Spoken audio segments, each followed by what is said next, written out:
Hey guys, what's going on? Josh here from Polymathics. And so today I want to talk about how we can apply our experience from the gym and the mentality that you have to get into by going to the gym and apply that to different areas in our life, especially like when it comes to building habits. So some of you may not go to the gym very often, and just bear with this analogy because I'll bring it into different aspects. But I'm using the gym because most people have at least had some sort of experience with it. And first I want to talk to those of you who maybe go to the gym a lot and, are really strong, can lift a lot of weights, are super buff, or, whatever it may be.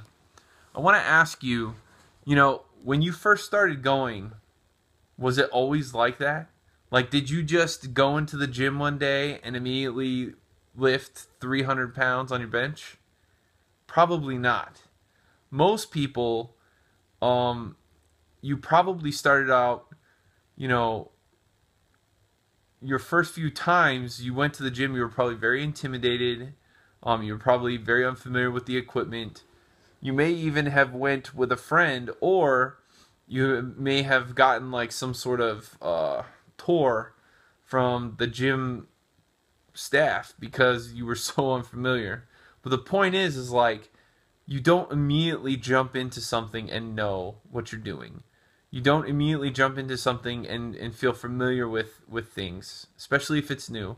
And no matter how familiar you are with the equipment, maybe you read all the books in the world on how to do a bench press and things like that, until you actually do them and for a long time and get good at them and do it over and over and repetitive, um, you're never going to be able to lift heavy weight.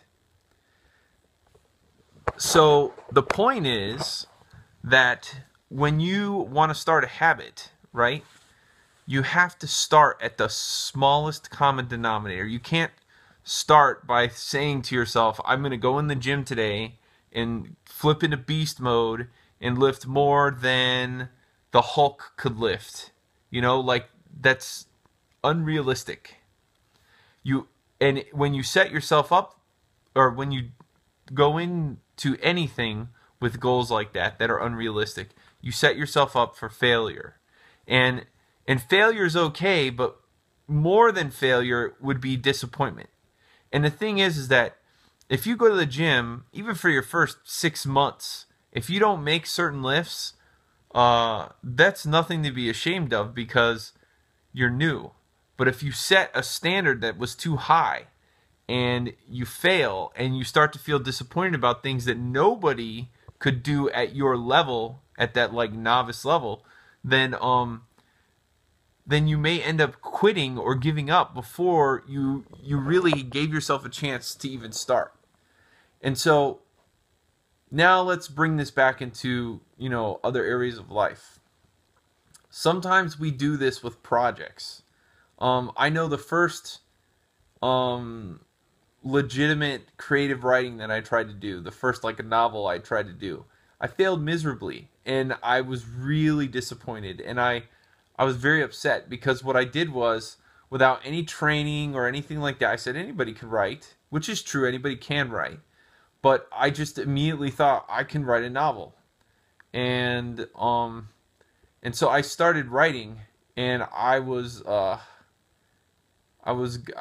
just pushing through, like didn't care. I was just going and going, and I want to say 20 something pages in, 30, maybe even more than that. I don't know. But the story started to just spiral out of control. It wasn't going anywhere. I didn't feel any inspiration. The music totally left me. And now, in hindsight, several years later, much more experience later, 2 novels written later, I see that I tried to go into the proverbial gym and lift the heaviest weight without first building simple habits. So, to go with the gym analogy again, those simple habits would be, first you just have to get into the habit of going.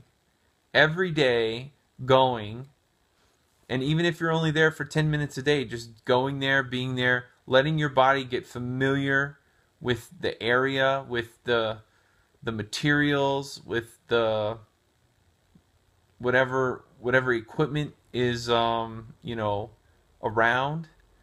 And then once that familiarity sets in, then the second part is getting your body used to increased workloads and your mind, because the gym, as well with everything else in life, sometimes can be more of a mental game than it is a physical game. So so the next part is allowing your body and your mind to kind of sync together and figure out how do they fit in this new area, of life.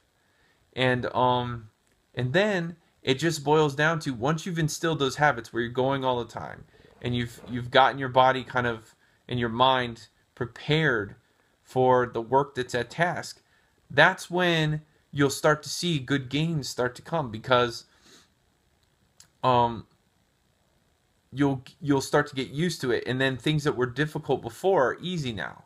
You'll have reference points to look back on and say, well, if I lifted that last week, then I can definitely lift this week. And then you keep building and building upon it until a year later, 2 years later, you look, and what used to be a weight that you struggled at, you now warm up with it, right? And the same thing applies with writing. The same thing applies with sports. Anything that you intend on doing, anything that you set your mind to, within reason, you can accomplish. But the thing is that most people try to set unrealistic goals, and they end up disappointing themselves and then just giving up. So set realistic goals. Don't try to go in there and lift a heavy weight. Give yourself some time to really develop your skills and hone your craft. That doesn't mean wait forever to do something. That just means, do little tiny mosquito bites, and over the little tiny cuts, and then over the course of time, you'll finally, break down whatever barriers were in your way.